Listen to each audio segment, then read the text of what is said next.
বছর প্রায় হয়ে গেছে আমাদের রাইটিং পরীক্ষা এবং ইন্টারভিউ হয়েছে। তো ইন্টারভিউ হয়ে যাওয়ার পরও এখনও আমাদের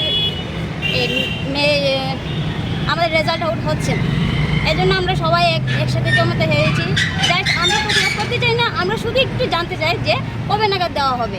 আমরা যে গ্রুপ ডি যারা দিয়েছি, কমপ্লিট করেছি, তারা সবাই আমরা ডিপ্রেশনে আছি, খুব ডিপ্রেশনে আছি।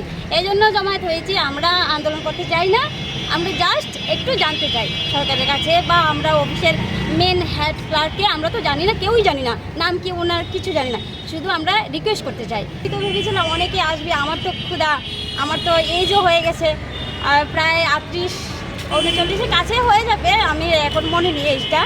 এই জন্য আমি এসেছি, শেষ বয়সে আমার কিছু একটা হয় না। আমার সবাই তো চায় না যে আমি নিজেই রুজু করি, আমি নিজেই করি, ভবিষ্যতে একটা আমার পরিবার, আমার ঘরে